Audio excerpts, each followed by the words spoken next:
시청자 여러분 안녕하십니까? 티베트와 달라이라마, 티베트 중앙정부에 대한 주간 뉴스를 시작하겠습니다.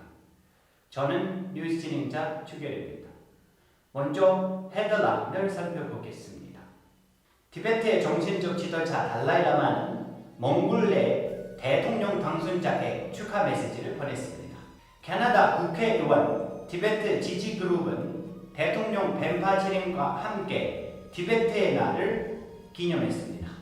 티베트 중앙정부 대통령은 티베트 중국 대화에 대한 상호 유익한 해결책에 대한 공약을 재확인했습니다.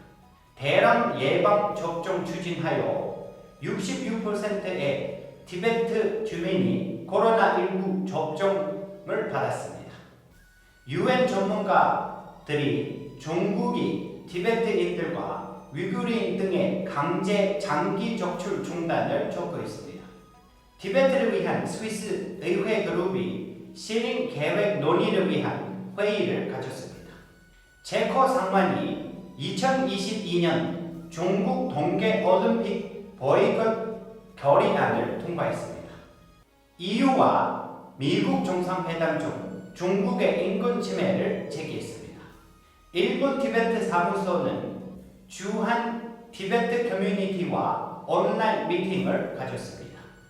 워싱턴 티베트 사무소의 대표는 공산주의의 희생자 기념관에서 환화를 넣는 행사에 참석했습니다. 지지난주 금요일 달라이라마가 몽골 대통령으로 당선된 우크나 글레스크에 축하했습니다. 달라이라마는 자신의 몽골 방문에 대한 따뜻한 추억을 회상하며 대통령 당선자가 몽골 국민의 희망과 열망을 성취하는 데 모든 성공을 기원했습니다. 대통령 벤바세링은 지난주 월요일 티베트의 캐나다 의회 친구가 주최한 티베트 데이에 대한 연대를 입증하고 티베트 중앙정부의 새로운 대통령을 기리기 위한 대통령 벤파치링과 함께 티베트의 날을 참석하면서 첫 공식 회동을 가상으로 가졌습니다. 대통령 벤파치링을 환영한 후 이 행사에서는 중도 접근 방식, 티베트 중국 대화 및 티베트 상호 접근법에 대한 논의가 있었습니다. 대통령은 임기 최우선 과제 중 하나인 티베트의 글로벌 옹호에 대한 비전을 말했습니다. Our idea is to introduce this, to realize, to optimize on the potential that we have of Tibetans around 25 different countries speaking the language, understanding the system, and working with leaders in those countries. So that will be a large Tibet advocacy campaign, Tibet advocacy group. 국회의원 아리프 바리나와 가넷 제누이스, 제임스 말로니, 레리 백닐, 데이비드 스위스, 워싱턴 티베트 사무소 대표 무두체링, 주 캐나다 티베트 비정부 기관의 대표들이 회의에 참석했습니다. 모든 의원들은 티베트 대통령과 협력하여 티베트 중국 분쟁에 대한 신속한 해결을 모색했습니다. 티베트 중앙정부 대통령은 티베트 중국 대화에 대한 상호 유익한 해결책에 대한 약속을 재확인했습니다. 워싱턴 포스트의 조시 로긴과의 인터뷰에서 대통령 벤파치링은 티베트 중국 대화에 대해 지속적이고 상호 유익하며 비폭력적인 해결책을 찾기 위한 약속을 재확인했습니다. 중단된 티베트 중국 대화를 되살리기 위한 즉각적인 조치를 약속하면서 벤파치링 대통령은 국제적 지원과 옹호를 강화하려는 계획에 대해 말했습니다. I'm willing to explore all kinds of channels to reach out to the Chinese government. So it's quite early to talk about specific strategies or specific mention about specific channels that we may have or might look forward to have. but definitely we will be trying to seek a lasting, mutually beneficial, non-violent solution to the Tibet issue through the third way, as Carl calls it, or the middle way, as Buddhist calls it, or the Tibetans calls it, the middle way path or the middle way approach. 인터뷰는 민주주의를 위한 국가기금에서 주최했고 이것은 대통령 벤파치링이 티베트 중앙정부에 대통령으로 취임한 후 미국 언론인과의 첫 공개 인터뷰입니다. 지난주 목요일 접수된 최신 데이터에 따르면 인도 전역에 거주하는 티베트 총 3만 5천 명 이상의 티베트인들이 코로나19 예방 접종을 받았으며 이는 전체 티베트 인구의 약 66%에 해당합니다.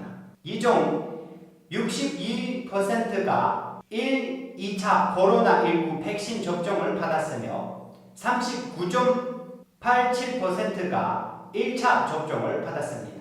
네팔이 티베트인 중 총 1,437명의 티베트인이 예방접종을 받았습니다. 전체 예방접종을 받은 티베트인의 비율은 5.18%인 반면 전체 티베트 인구의 15.9%가 1차 접종을 받았습니다.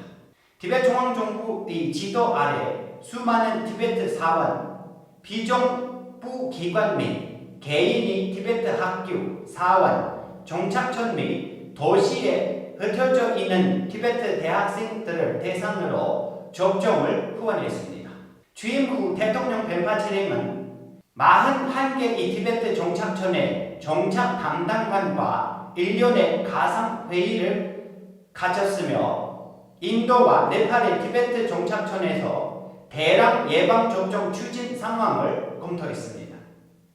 12명의 유엔 전문가들은 중국 정부의 강제 장기 적출 보고서에 대해 심각한 우려를 표하면서 국제인권 메커니즘이 독립적인 모니터링을 허용하도록 중국 정부에 촉구했습니다. 보도자료에 따르면 중국의 강제 장기 적출은 종종 자의적으로 체포되는 티베트인, 위구르인, 발른공 수련생, 무슬림, 기독교인 및 기타 수감자들 대상으로 합니다. 전문가들은 수감자들로부터 받은 신뢰 있는 정보에 엄청나게 놀랐다고 말했고 이들은 사전 동의 없이 혈액 검사와 초음파, 엑스레이와 같은 장기 검사를 강요받았습니다. 562페이지의 판결에 따르면 구금종인 티베트인의 신비한 죽음도 장기 적출의 희생자가 될 수 있습니다.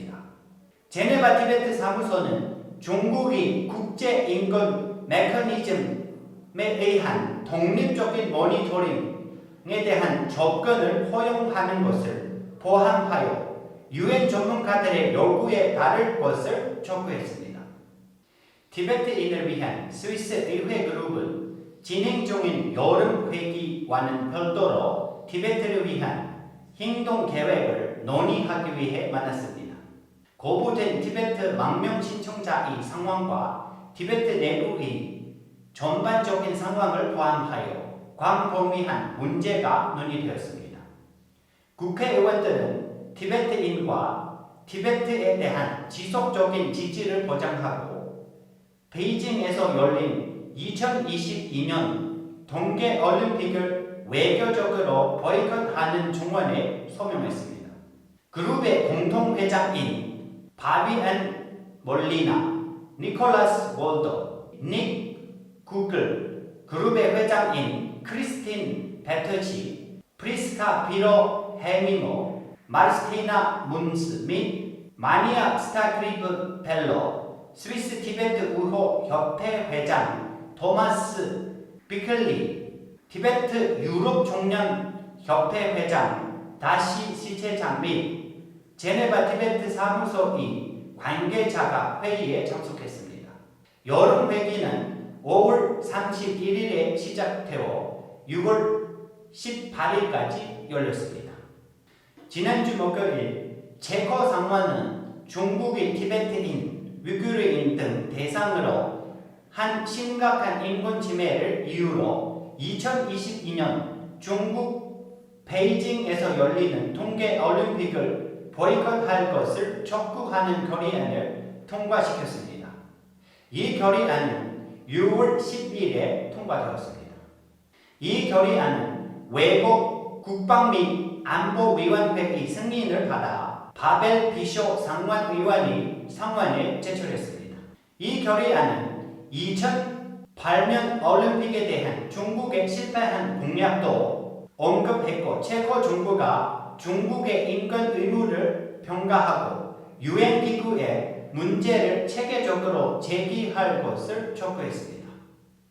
유럽연합과 미국은 지난주 화요일 브라질에서 중국이 티베트를 대상으로 저지른 인권 침해를 대한 우려를 표명했습니다.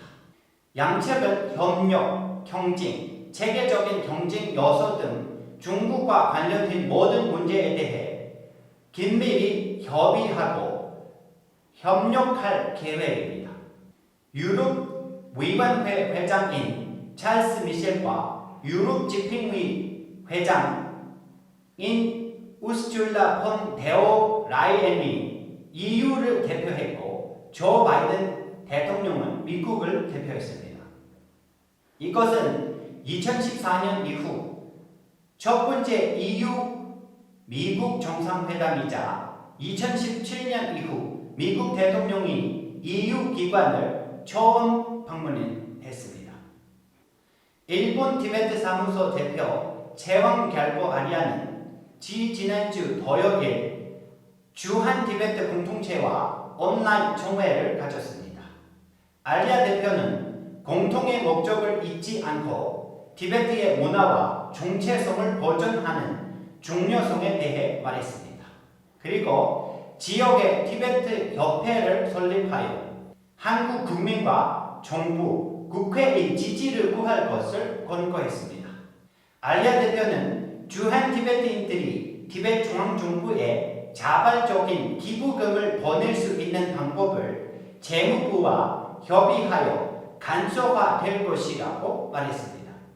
워싱턴 티베트 사무소 대표 우둑체링은 지난주 금요일 워싱턴 DC에서 공산주의 피해자 기념재단이 주최한 제14회 연례국가 대표자 명부 현화식에 참석했습니다. 매년 6월 이 재단은 로널드 레이건의 브랜데부르크 문 연설 기념에 전 세계 공산주의 정권이 1억 명이 넘는 희생자를 기리고 승리한 자유를 축하하며 공산주의에서 자유로운 세상을 추구하기 위해 이 행사를 주최했습니다. 저희가 준비한 뉴스는 여기까지입니다. 고맙습니다.